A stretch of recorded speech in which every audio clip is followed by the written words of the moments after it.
Hello and welcome to my channel Crafting with me, Indiana Jones. It's a little spooky time as we celebrate Junoween once again with tricksters and treats, joining my friends The Secret Craft Room, Shabby Meets Bling, and Tracy Vanover. I have something a little haunting, something a little enchanting, but always whimsical and fun. Let's get started. I don't know if this would possibly explain where I was inspired to do this, but basically think of a hat Pharrell would wear with Ratatouille inside of it, and it's Halloween. That's all I can think of. So let's start making this wacky hat. That's all I can call it. It's a wacky witch's hat. So first I'm going to start off with this EVA foam. This is a thicker EVA foam that you can find everywhere. And I'm using this, I actually have this tree, this cone tree from Christmas, and I thought, oh, this would be a nice size for that's a crazy size for a hat, people. I'm nuts. That's crazy. I started building it and I didn't realize this was going to be on someone's head, namely mine. So I don't know where I came up with those dimensions. Anywho, so I just tried to gather up I wanted to gather up the as much as I could of this one piece of EVA foam. Well, Annie, why didn't you use two if you needed more? I don't know. I just decided to do it this way. That's all I can say. And what I decided to do was, instead of closing the witch's hat completely, you know me, I love corseted things. So of course I'm going to create like a little corset closure at one part of the hat. But again, let's look at the dimensions. The dimensions are really, really big. So eventually you'll see that the hat is not as tall as it looks here because, again, it looked like something Pharrell would wear while he's singing happy. And of course I have to have my two magical cats as they supervise what I am creating, and therefore I barely have any space once again. And of course a black hat is, I think, necessary when you're creating a witch's hat. So again, there's no space for me to work. Now, with the thinner EVA foam, I'm going to use that to attach the big part of the hat to the actual brim of the hat. So I'm using what I would say around 2.5 inches, maybe 2 inches, to go all around to attach the brim of the hat to the hat itself. Now you're going to notice there's a big gaping hole. I noticed that big gaping hole. I didn't know what to do, and then I decided, you know what? That's going to be a house. So that's where the mouse house idea came from, although I don't have a mouse yet. Now I'm putting together the other last two pieces of EVA foam to create the brim of the hat. And EVA foam is very easy to work with. You can use rubber cement and you can use hot glue because it is foam. It will glue and stay very, very well, and especially since you can melt the foam. If you do melt the foam, and you will notice that I do melt the foam later, and this is a huge brim. I don't know, again, this could be a centerpiece. Forget about being a hat. It's basically a centerpiece for a very large table. I'll wear it someday. We'll see. So there, look at the dimensions of it. I don't know why I didn't think that was too tall, but okay, keep going. Now you can see how I'm creating the little tabs from that thinner EVA foam, and all I had was black, which is fine. It's a witch's hat. All of this is going to be covered eventually. And it's very easy, once again, to attach the top of the hat, of the witch's hat, to the brim. Now, as you can see here, I did cut down that hat a little bit, and I added some of the softer, lighter EVA foam below it. Now I'm attaching all these little pieces of EVA foam that I had left over. Why, Annie? Oh, why are you doing this now? I wanted this to look like bark off of a tree. I wanted to look like this little house was built within a tree or using the bark off of a tree to create a house. Makes sense. To me, at least, it does. And next, I'm going to bring out my sheet moss. A lot of sheet moss. And one of the things I forgot to do is take off that inner lining, that very fluffy inner lining. I don't know why I kept it on. And some pieces I kept it on, and other ones I kept it off. But I tried to do as much as I could to make it look very natural. I don't know how natural it looks to you, but let's see at the end. Now, the trick to this is not to just lay one type of moss all at once in one big piece, because that's not how nature works. It likes a little bit of chaos sometimes. God knows I'm very chaotic. So I'm going to use that premise for my decoration.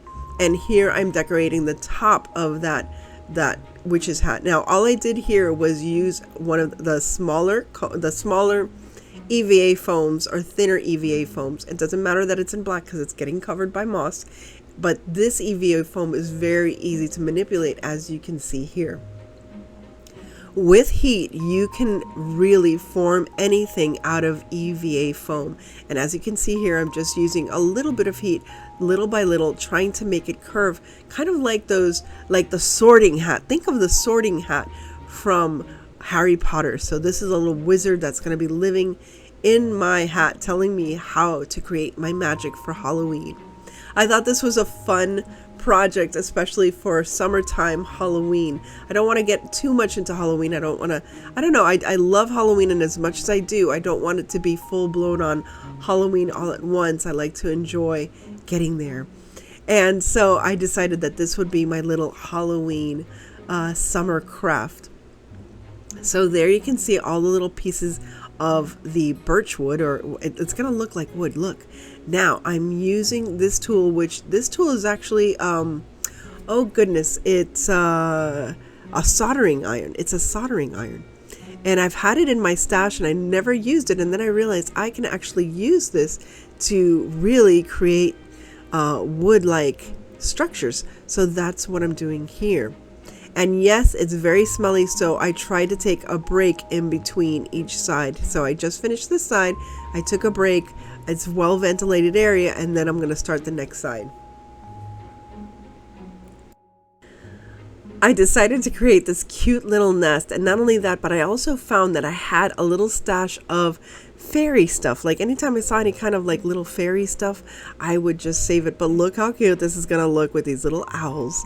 Now I am going to continue adding the moss. Now this is more like the freeform moss, whatever you want to call it. So all different types of moss that you can see, light green, dark green, brown, any type of moss that you like. If you're going to create this, I hope you're inspired to create something. It doesn't have to be exactly like this, but even if you do, it's something fun to have.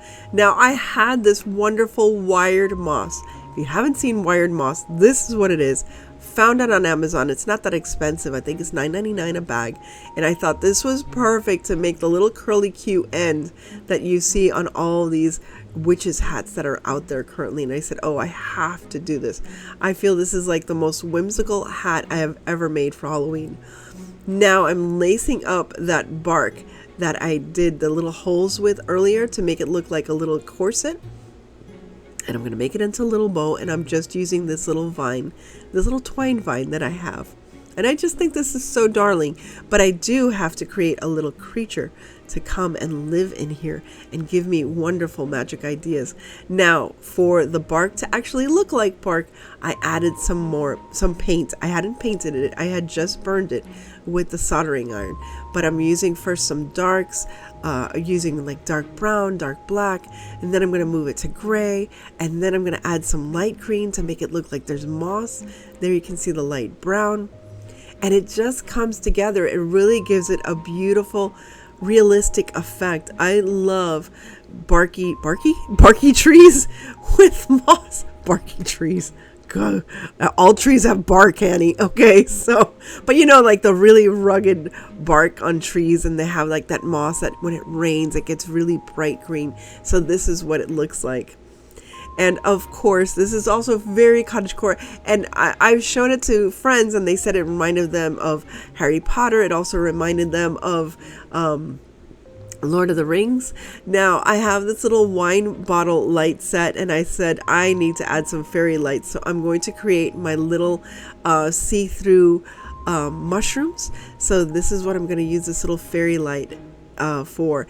And here I'm going to create the mushrooms tops. So all you have to do is I wired together the lights so that they would stand up, and then I pass some glue over it. And of course, with the ever watchful eye of my little Luna, Now, there's all different types of moss and fungies.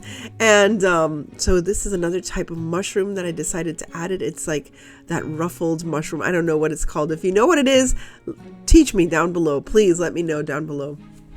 And if you've enjoyed this so far, please remember to like, share, and subscribe, and I hope to keep you inspired for the holidays to come. Now, with the little light set of that cork, I am going to create a little log, and all I have to do is paint it and add it to my little witch's house, and it is ready to be worn or to be used in her centerpiece.